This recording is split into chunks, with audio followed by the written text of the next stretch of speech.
Hello, HEXPOL Nation. I am Dr. Jeanne Holt. I'm a chiropractic physician, a wellness instructor, and the wellness manager at the Dyersburg campus of HEXPOL Compounding. And I am delighted to be back with you once again to continue our discussion about wellness. And today's topic is this. When you think nutrition regarding wellness, I want you to think about the quality and quantity of the fuel that you're providing for your body's cells. Now, this is a very important topic because a lot of us, when we think nutrition, we go into all kinds of different directions. It's really, really very simple. Your body is our bodies are made up of trillions of cells. These guys are like your little army. They all have individualized jobs to do. And your cells, the cells that are alike, they gather together, they make up your body's tissues, and your tissues that are similar, they make up your body's organs. The organs that are similar make up, the organs themselves join together, make up your body's organ systems, and that's your body. The bottom line is our cells. And if we think about our cells, and when we think about nutrition, and we think about what we are feeding them, the fuel that we're giving them, if we can be giving them what they need to do their job, then we're going to stay healthy. It's when we don't give our cells what they need that we become unhealthy because they can't do their work. So again, in my work, and particularly here at HEXPOL, when we're talking about a wellness lifestyle, what I am promoting for all of us is a whole foods, plant-based diet. And what we find is in our whole foods, they have all of the nutrients that we need, and we will get into more specifics about that later. But let me just talk for a minute about the cell. So again, our cell is like our little army. We have trillions of them. And so cells are very, very small. And on the outside of the cell, there is a fatty layer. It's made of fat. And actually, it's a fatty bilayer because there's a little water space in between. And that's so that both water-soluble and fat-soluble nutrients and waste products can get into the cell and out of the cell.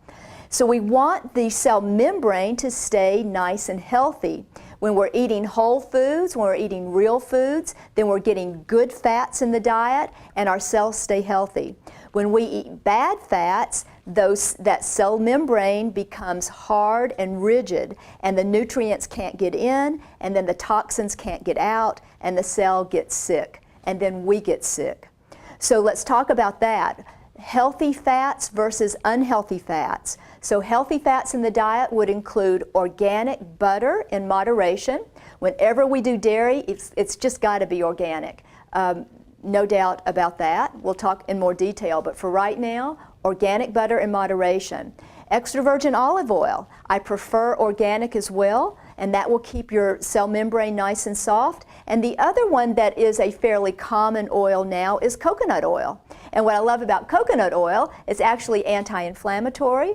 It creates energy instead of making more fat. All the tropical oils do. So more and more people are beginning to use coconut oil, and it has tons of different uses as well. So we'll talk more about that in the future, but just so you know, for now, healthy fats, organic butter in moderation, extra virgin olive oil, preferably organic, and also coconut oil, preferably organic. The only really bad fat in the diet would be an oxidized fat, and that would be, an example would be a hydrogenated oil. So hydrogenation is a process that the food manufacturers use to take a cheap liquid oil and add hydrogen to it so that it becomes more solid at room temperature, so that it becomes more stable, so that it can sit in a vending machine for months or in a hot warehouse for months and not go rancid. But when they change that oil by hydrogenation, it becomes a trans fat. And I know you've heard that word before. So trans fat relates to the biochemistry of the molecule. It just changes where the hydrogens are located. You don't need to understand all that. Just know that a trans fat is not good for you. It's an oxidized oil, and it's oxidized cholesterol that causes plaquing. Cholesterol by itself is very healthy. That's why your body makes it 2/3 of the cholesterol that's traveling around in your body right now is made by the liver. Your brain is made primarily of cholesterol. Your nerves are covered by a sheath. It's called a myelin sheath. It's made of cholesterol. Many of your hormones are made of cholesterol. Your bile acids that help you to digest fats are made from cholesterol.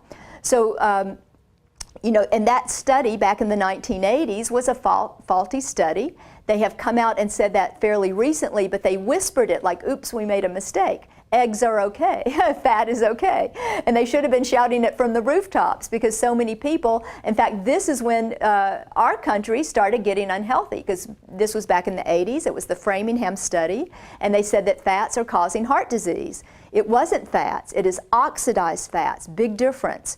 And back then, because people became afraid of fat, they started eating more and more carbohydrates. And now we have a situation of obesity being an epidemic with our children as well as adults. And we have a huge rise in type 2 diabetes, and then heart disease and many other inflammatory conditions.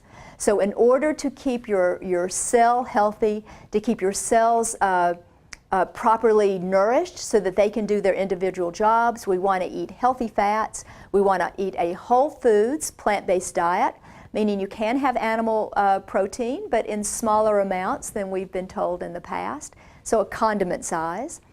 And I want you to enjoy your food, and I want you to stay healthy on a whole foods, plant-based diet. And you guys have a nice day of wellness, and I look forward to speaking to you in our next segment. Thank you so much. Bye now.